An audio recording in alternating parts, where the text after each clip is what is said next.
It's Tuesday, February 2nd. I'm Lucy Steiner. And I'm Sam Cedar. Which of these stories will you be talking about today? The Democrats have done it. They managed to introduce a stimulus package that doesn't capitulate to Republican demands. But will it fall apart? Meanwhile, a whistleblower alleges that a top Trump administration official entered into a sketchy secret agreement with Immigration and Customs Enforcement's union leaders that could cripple Biden's attempts to change Trump's barbaric immigration policies. And lastly, the New York Times reports that a string of high-ranking public health officials have resigned in hard-hit New York State since the summer, all citing Governor Andrew Cuomo's chaotic rollout of vaccines and handling of the pandemic. You are listening to Majority FM's AM Quickie, and these are the stories you need to know.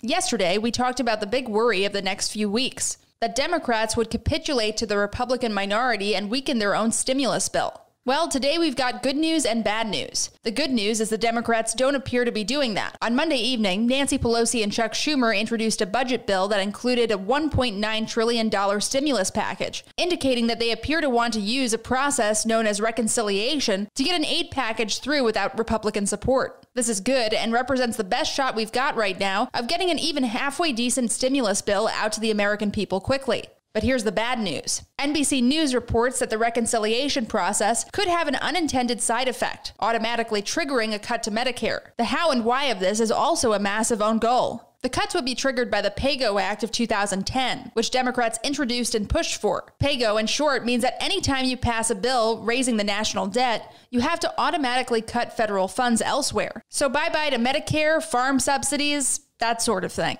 The kicker is that avoiding the automatic cuts requires 60 votes in the Senate, which basically puts Democrats right where they started. And the other fear, of course, is that Biden will still succumb to his Republican-loving side. The Republicans, who we mentioned yesterday, met with Biden today to plead for a smaller bill and said the discussion was excellent, according to the New York Times. But the official word from the Biden administration is still that they plan to push the $1.9 trillion bill. So we just have to keep hoping they stick to their guns.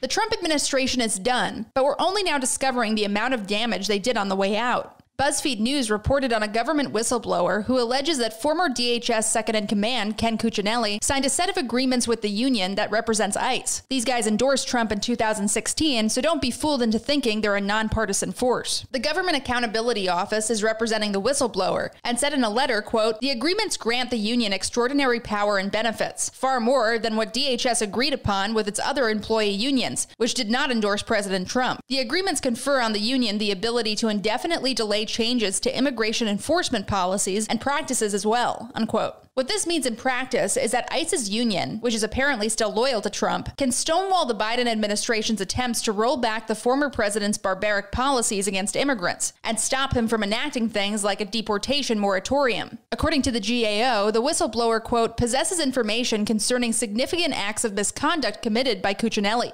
Cuccinelli denies abusing his power, of course. We'd expect no less from a former Trump stooge. Hey, Majority.fm's AM Quickie is fueled by JustCoffee.coop. Just Coffee is a worker-owned coffee roaster based in Madison, Wisconsin that has sponsored the Majority Report for nearly a decade. Check out their collection of fair trade roasts, including our own Majority Report blend. And regardless of what you order, receive 10% off of your order when you use the code MAJORITY at checkout. All shipping, of course, is free. That's coupon code MAJORITY at justcoffee.coop.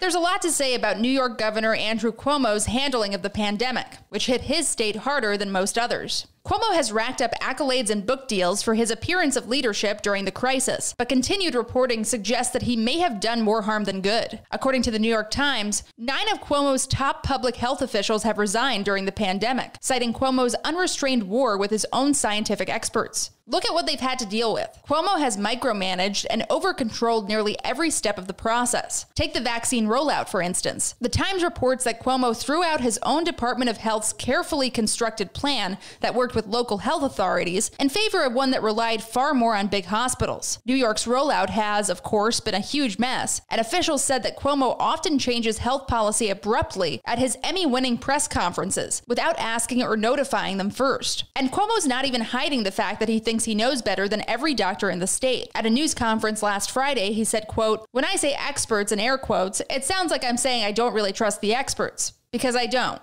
unquote. Remember, all signs point to this guy seeking even higher office in the near future. He was already rumored to be in the mix for Biden's attorney general, so who knows where he'll end up next. Wherever that is, we can hope that his legacy of deadly mismanagement follows. And now, for some quicker quickies. Quicker quickie. In a live stream about the Capitol attacks, Representative Alexandria Ocasio-Cortez revealed that she was a survivor of sexual assault. She compared the GOP's relentless insistence that she just get over the attempted insurrection during which her life was threatened to the similar language that abusers often use towards their victims. The leadership of Myanmar was deposed by a military coup on Monday, as the country's armed forces detained its elected president, Aung San Suu Kyi, and set up blockades throughout the nation's capital city. The New York Daily News reports that the warden of New York City's Rikers Island jail, who presided over a dramatic drop in assaults, fights, and officer use of force, has been removed from his post after clashing with a powerful cop union over a mentorship program he set up for young inmates. One step forward, two steps back, as always. And finally, the Biden administration plans to quickly release $1.3 billion in federal funding meant for Hurricane Maria relief to Puerto Rico and remove restrictions on another $4.9 billion. It's far too late, but at least does something to rectify some of the Trump administration's cruelty. Quicker quickie.